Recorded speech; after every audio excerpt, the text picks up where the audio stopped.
Digital Assam 2.0 চেনেলৰ এটা নতুন ভিডিঅ'লৈ আপোনালোক সকলোকে পুনৰবাৰ স্বাগতম জনাইছোঁ। আপোনালোক সকলো PM কিষাণ সন্মান নিধি আঁচনিখনৰ হিতাধিকাৰীসকল অৱগত যে PM কিষাণ সন্মান নিধি আঁচনিখনৰ 15 নম্বৰ কিস্তিৰ পইচাটো অহা বুধবাৰে অৰ্থাৎ 15 নৱেম্বৰ তাৰিখে ৰাতিপুৱা 11টা বজাত মুকলি কৰিব। যেহেতু প্ৰথমে যেতিয়া এই ডেটটো আহিছিলে তেতিয়া কোৱা হৈছিলে যে দুপৰীয়া মানে পিছবেলা 3টা বজাত এই পইচাটো মুকলি কৰিব বুলি কৈছিলে, কিন্তু এতিয়া এইটো 11টা বজাতে পইচাটো মুকলি হ'ব বুলি pmevent.ncod.gov.in যিহেতু অফিচিয়েল পৰ্টেল হয় ভাৰত চৰকাৰৰ, ইয়াত আপোনালোকে চাব পাৰে 15 নৱেম্বৰ 2023 ৰাতিপুৱা 11টা বজাত 15 নম্বৰ কিস্তিৰ যি পইচা আছে সেই পইচাটো মুকলি কৰিব। গতিকে আজি আমি ভিডিঅ'টো আলোচনা কৰিম যে আপুনি PM কিষাণ সন্মান নিধি আঁচনিখনৰ 15 নম্বৰ কিস্তিটোৰ পইচাটো লাভ কৰিব নে নকৰে, সেইটো আপুনি কেনেকৈ নিজে নিজৰ মোবাইলত চেক কৰিব পাৰিব।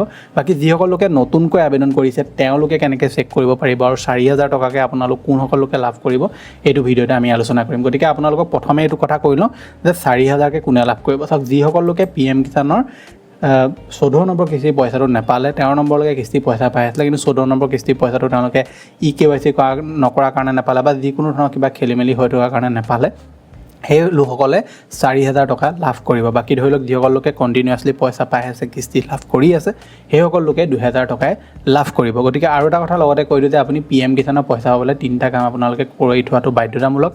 KYC কৰি থ'ব লাগিব, আপোনালোকৰ লেণ্ড ছেডিং য়েছ হৈ থাকিব লাগিব, লগতে একাউণ্টটো আপোনাৰ আধাৰ কাৰ্ডৰ লগত লিংক হৈ থাকিব লাগিব। যদি এই 3টা কামৰ ভিতৰত কোনোবা এটা কামো আপোনালোকে নকৰাকৈ থৈ দিছে, তেনেকুৱা ক্ষেত্ৰত আপোনালোকৰ PM কিষাণৰ পইচা নোপোৱাৰ এইটো মেইন কাৰণ হ'ব পাৰে। লগতে বহুতো এনেকুৱা হিতাধিকাৰী থাকে যিসকল PM কিষাণৰ তেওঁলোক আঁচনিখনৰ কাৰণে এলিজিবল নহয় কিন্তু পইচা লাভ কৰি থাকে, তেওঁলোককো কিন্তু চৰকাৰে এবাৰ পৰা পইচা নিদিয়ে। যিহেতু এইটো প্ৰত্যেকবাৰে চৰকাৰে কৰি আহিছে, লিষ্টৰ পৰা বহুতো মানুহৰ নাম কাটি আহি আছে, ঠিক তেনেদৰে এইবাৰো তেওঁলোকে নাম কাটিব বুলি কৈছে। ঠিক আছে, গতিকে এতিয়া আমি চেক কৰিম যে আপোনালোকে পইচা পাবনে নাপায়, কেনেকৈ নিজে চেক কৰিব পাৰিব। তাৰ কাৰণে আহিব লাগিব pmkisan.gov.in, যিটো পৰ্টেল আছে পৰ্টেলটোত আহিব। অহাৰ পাছত আপোনালোকে ইয়াত দেখিছে ন' ইয়ৰ ষ্টেটাছ বুলি যিটো অপশ্যন আছে, ন' ইয়ৰ ষ্টেটাছ অপশ্যনটোত আপুনি আহিব।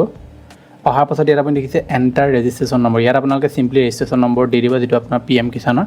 যদি নাজানে তেতিয়াহ'লে ন' ইয়ৰ ৰেজিষ্ট্ৰেশ্যন নম্বৰ অপশ্যনটোত ক্লিক কৰিব। ইয়াত আপোনাৰ মোবাইল নম্বৰটো দিব নহবা আধাৰ কাৰ্ডৰ নম্বৰ দিব, যিটো ৰেজিষ্টাৰ্ড হয় সেই দুটাৰ ভিতৰত কোনোবা এটা দিব। দিয়াৰ পিছত এই কেপচাটো ফিল কৰি গেট মোবাইল OTP অপশ্যনটোত ক্লিক কৰিলে আপোনাৰ মোবাইললৈ এটা OTP যাব আৰু আপুনি সেই OTPটো দি আপোনালোকৰ ৰেজিষ্ট্ৰেশ্যন নম্বৰটো মোবাইলৰ জৰিয়তে লাভ কৰিব পাৰিব। ঠিক আছে, গতিকে এতিয়া যিহেতু মোৰ ওচৰত ৰেজিষ্ট্ৰেশ্যন নম্বৰটো আছে সেইকাৰণে মই পেষ্ট কৰিম। তাৰপৰা ইয়াত যিটো কেপচা কোড আছে এই কেপচা কোডটো ইয়াত মই এতিয়া ফিল কৰি ল'ম আৰু ফিল কৰি চিম্পলি গেট ডাটা অপশ্যনটোত ক্লিক কৰি দিম। গেট ডাটা অপশ্যনত ক্লিক কৰি দিয়াৰ লগে লগে এনেকৈ আপোনাৰ সম্পূৰ্ণ ডিটেইলছখিনি ওলাই যাব।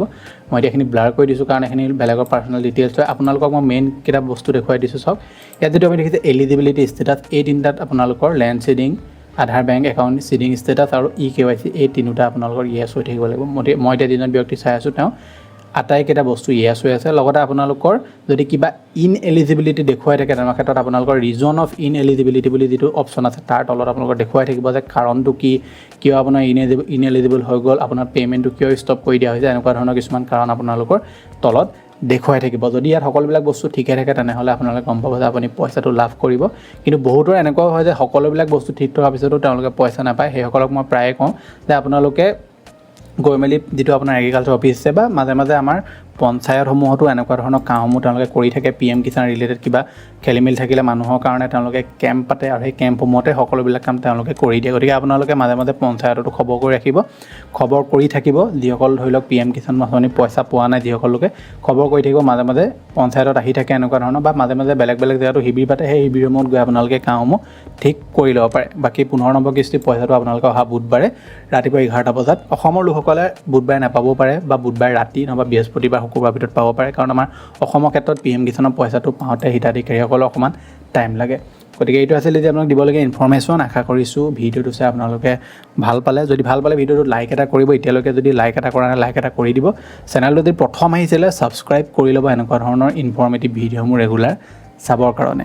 লগ পাম এটা অন্য ভিডিঅ'ত, আৰু লগতে আপোনালোকৰ স্ক্ৰীণত যিটো ভিডিঅ' ওলাই আছে এই ভিডিঅ'টো আপুনি চাওক। যদি আপোনালোকে অনলাইন ট্ৰানজেকশ্যন কৰে, আপোনালোকে বেংকত লেনা কৰি থাকে, তেনেহ'লে এটা স্কেম আহিছে, যিটো স্কেমৰ বিষয়ে আপোনালোকে এই ভিডিঅ'টো চালে গম পাব। লগতে গ্ৰেড 3 আৰু গ্ৰেড 4 পৰীক্ষাত কেনেকৈ এপ্লাই কৰিব লাগে সেইকেইটা ভিডিঅ' আপোনাৰ এতিয়া স্ক্ৰীণত ওলাই আছে। যোনটো ভিডিঅ' আপোনাৰ কাৰণে ইম্পৰ্টেণ্ট সেই ভিডিঅ'টো চাওক। লগ পাম অন্য এটা ভিডিঅ'ত। ধন্যবাদ।